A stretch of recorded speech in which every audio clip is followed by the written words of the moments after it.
जय माता दी सभी को। आज हम बात करेंगे शरद पूर्णिमा पर चंद्र ग्रहण और पूजा विधि के बारे में। तो अश्विनी माह में आने वाली पूर्णिमा को ही हम शरद पूर्णिमा के नाम से जानते हैं। शरद पूर्णिमा पर इस बार चंद्र ग्रहण का योग बन रहा है। तो जो शरद पूर्णिमा आने वाली है उस पर चंद्र ग्रहण का योग बन रहा है। चंद्र ग्रहण भारत में भी दिखाई देगा। इस शरद पूर्णिमा पर चंद्र ग्रहण और पूजा विधि क्या रहेगी इसके बारे में बात करेंगे इस वीडियो में। इस साल शरद पूर्णिमा पर साल का आखिरी चंद्र ग्रहण लगेगा।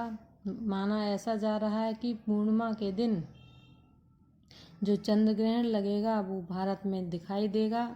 और इस चंद्र ग्रहण पर काफ़ी ऐसे योग बन रहे हैं जो कि बहुत ही महत्वपूर्ण हैं।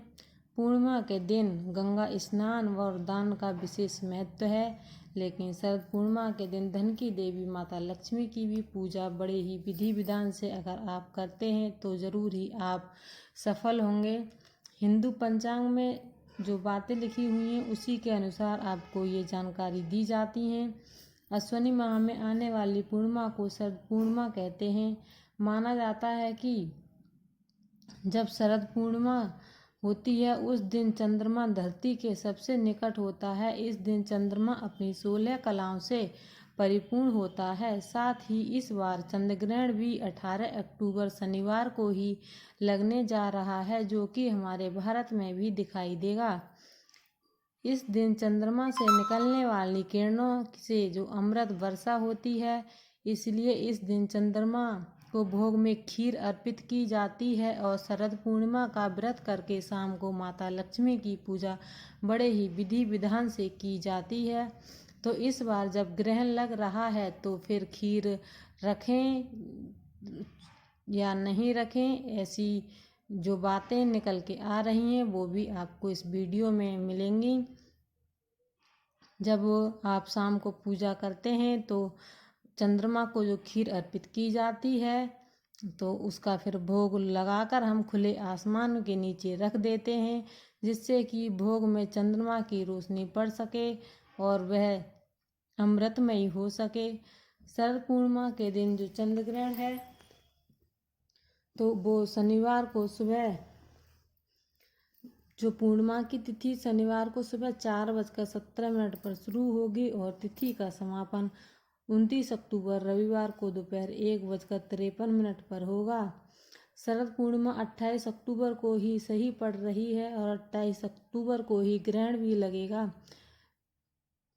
चंद्र ग्रहण शुरू होने से पहले आप खीर को चंद्रमा की रोशनी में रख सकते हैं, लेकिन जैसे ही ग्रहण का टाइम शुरू हो आप उससे पहले अपनी खीर को वहां से हटाकर रख लें, नहीं तो वो अशुभ और बेकार ही माना जाएगा। शरद पूर्णिमा की रात खीर बनाना बेहद ही शुभ माना जाता है। ग्रहण काल का सूतक का लगने से पहले ही खीर बना लें। इस दिन सूतक शुरू होने से पहले खीर में तुलसी का पत्ता डाल दें। चंद्र ग्रहण शुरू होने से पहले इस खीर को आप चंद्रमा की रोशनी में रख सकते हैं, लेकिन ध्यान रहे कि ग्रहण शुरू होने से पहले ही खीर वहां से हटा लें। चंद्र ग्रहण से पहले यानी सूतक काल में यदि आप खीर को चंद्रमा की रोशनी में रखते हैं तो इस बात का ख्याल रखें कि खीर उतनी ही बनाएं जो कि आप ग्रहण शुरू होने से पहले ही ख़त्म की जाए। उसे प्रसाद के रूप में आप पहले ही ग्रहण कर लें। आर्थिक समस्या को दूर करने के लिए शरद पूर्णिमा की रात में माता लक्ष्मी की विधिवत पूजा करें। साथ ही उन्हें 5 कौड़ियाँ अर्पित करें। नौकरी व्यापार में सफलता के लिए आप शरद पूर्णिमा के दिन माँ लक्ष्मी और हनुमान जी के सामने चौमुखी दीपक जलाएं। शरद पूर्णिमा के दिन तुलसी माता की पूजा करना बेहद ही शुभ है। इस दिन शाम के समय माता तुलसी की पूजा करें। ये जो चंद्र ग्रहण है वो भारत में भी दृश्यमान होगा। 28 और 29 की रात को लगने वाला चंद्र ग्रहण भारत में भी दिखाई देगा। चंद्र ग्रहण 28 अक्टूबर की रात 11:32 पर शुरू होगा।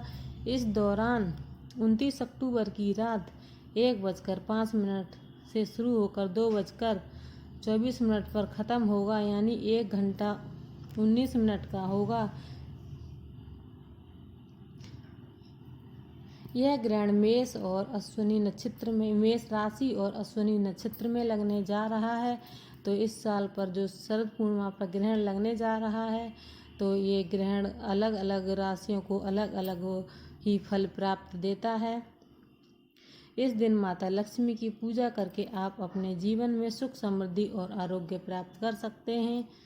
ग्रहण काल में जैसे चंद्र ग्रहण है, सूर्य ग्रहण है, तो उसमें चंद्र ग्रहण है तो चंद्रमा की किरणें दूषित हो जाती हैं। ऐसे में गर्भवती स्त्रियों को इस दिन भूलकर भी घर से नहीं निकलना चाहिए, इससे बच्चे को हानि हो सकती है। प्रेग्नेंट जो लेडीज़ हैं उन्हें चंद्र ग्रहण के समय चांद को नहीं देखना चाहिए, इसका दुष्प्रभाव माँ के साथ साथ बच्चे पर भी पड़ता है। गर्भवती महिलाओं को चंद्र ग्रहण के दौरान नुकीली वस्तुएं, सुई, चाकू, कैंची आदि से दूर ही रहना चाहिए। मान्यताओं के अनुसार ग्रहण के समय नकारात्मक शक्तियां हावी होने लगती हैं।